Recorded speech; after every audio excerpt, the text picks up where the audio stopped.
I'm about to tell you something that nobody wants to hear about retirement businesses. 9 out of 10 ventures started by people over 55 collapse within 3 years. That's not my opinion. That's cold hard data from the Small Business Administration. But here's what makes this even more devastating. These aren't just statistics. These are people's retirement savings. Their dreams of financial independence. Their legacy plans for their grandchildren. All gone in less time than it takes to get a college degree. Why does this keep happening? Why do experienced professionals with decades of wisdom suddenly fail at business? The answer lies in an ancient parable that perfectly explains this modern tragedy. And understanding it might save your retirement. Let me tell you about the parable of the wise builder. 2 people decide to build houses. One builds on rock. The other builds on sand. When storms come, the house on rock stands firm. The house on sand collapses completely. Simple story, right? But here's what most people miss about this parable. The builder on sand wasn't stupid. He wasn't lazy. In fact, building on sand is actually easier and faster. It requires less effort. Less planning. Less time digging down to solid foundation. The sand builder took what looked like the smart shortcut. And that's exactly what's killing senior ventures today. Senior entrepreneurs make the same mistake as the sand builder.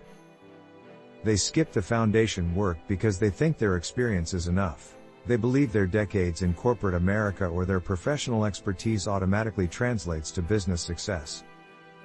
It doesn't. Not even close.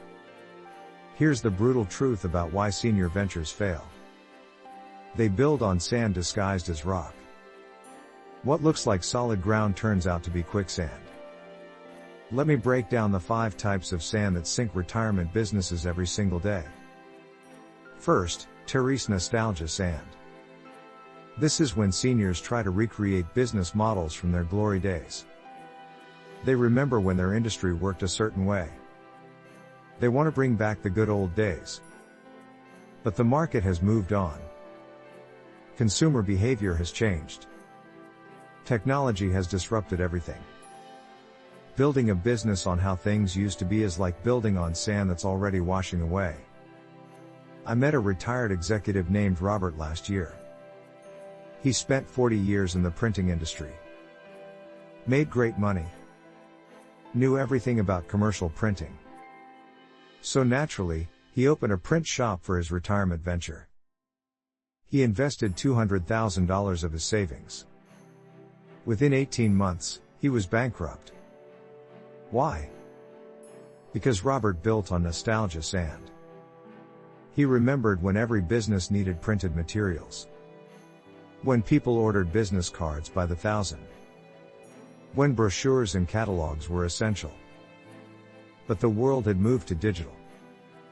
His expertise was outdated. His experience was actually a liability because it blinded him to current reality. The second type of sand is hobby sand.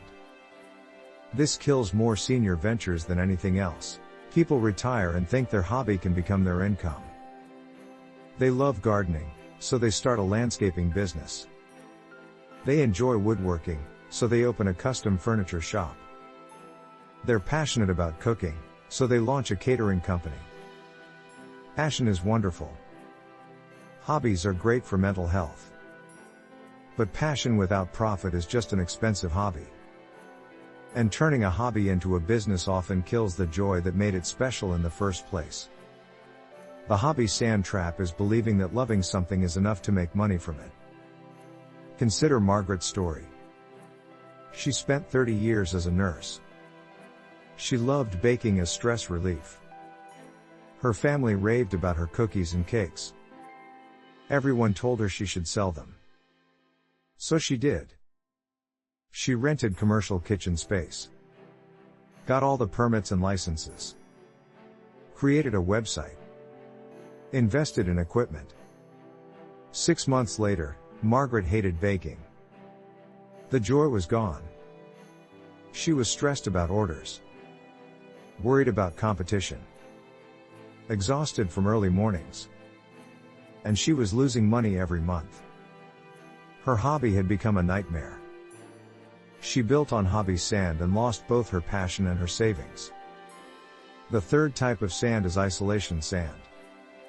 Senior entrepreneurs often work alone.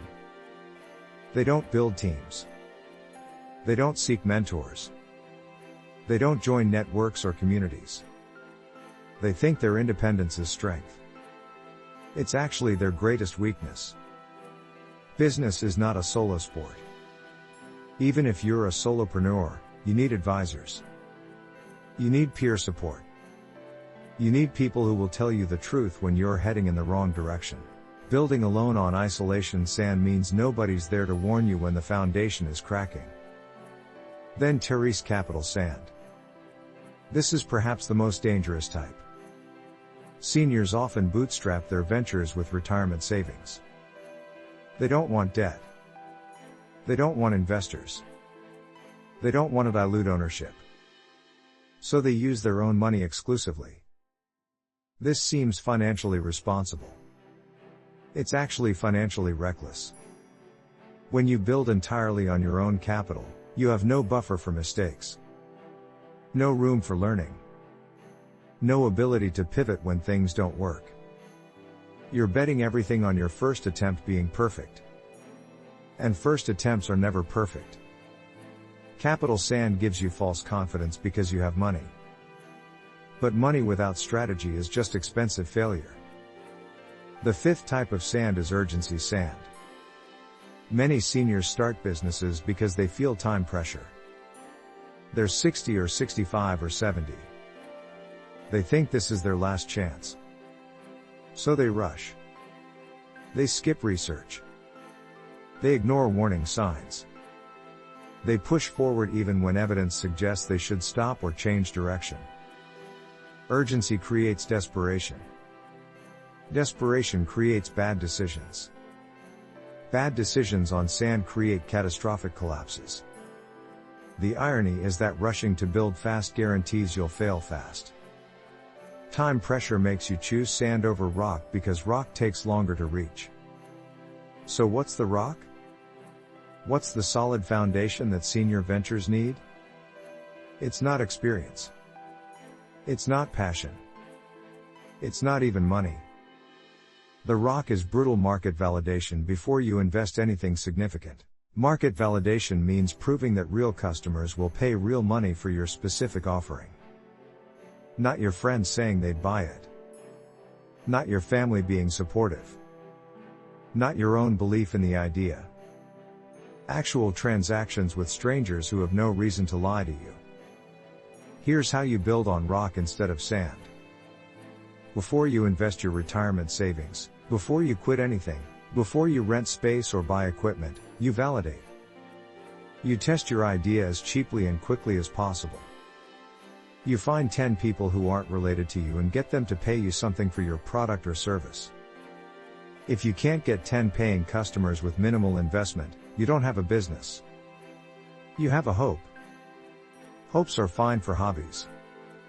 But you can't build retirement security on hope. That's sand. Hard evidence of paying customers is rock.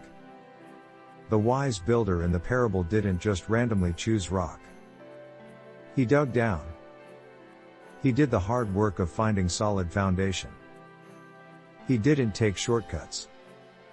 He didn't assume the surface was good enough. He tested. He verified. He built slowly and carefully on what he knew was solid. Senior entrepreneurs need to do the same thing. Dig down below your assumptions. Test below your experience. Verify below your passion. Find the rock of real market demand before you build anything substantial. This takes time. It takes humility. It takes patience. But it's the only way to build something that survives the inevitable storms. Storms will come. Market changes. Health issues. Economic downturns. Unexpected competition. Technology disruptions. Family emergencies. These storms destroy businesses built on sand. But businesses built on rock weather these storms. They bend but don't break. They survive and often thrive because their foundation is solid. Let me tell you about Helen. She's 72. She started her business at 68. It's thriving. She's profitable. She's happy. And she built on rock. Helen spent an entire year before launching doing nothing but validation. She talked to hundreds of potential customers. She tested different offerings. She adjusted based on feedback. She started tiny and grew gradually. Helen's business is a consulting service helping small medical practices improve their patient communication. She doesn't try to do everything. She doesn't compete with big firms. She has a specific niche. She proved people would pay before she invested significantly. She built slowly on validated demand. That's rock. Compare Helen to the dozens of seniors I've seen fail. They invested everything immediately. They built big fast. They assumed their idea was perfect. They skipped validation because they were confident. Confidence on sand is just arrogance waiting to collapse. The parable of the wise builder isn't about construction. It's about foundation. It's about taking time to find solid ground before you commit resources. It's about wisdom over speed. It's about testing over assuming. It's about rock over sand. If you're considering a senior venture, ask yourself these questions. Have I validated this with paying customers? Am I building on current market reality or past experience? Am I working in isolation or building a support network? Am I using only my own capital with no buffer? Am I rushing because I feel time pressure? If you answered yes to any of the last 4 questions, you're building on sand. Stop. Dig deeper. Find rock. Your retirement security depends on it. Your legacy depends on it. Your peace of mind depends on it. The storm will come. It always does. The only question is whether you'll be standing on rock or buried in sand when it arrives. Choose wisely. Build slowly. Test thoroughly. Validate constantly. That's how senior ventures succeed. That's how you become the wise builder. That's how you create something that lasts beyond the storm.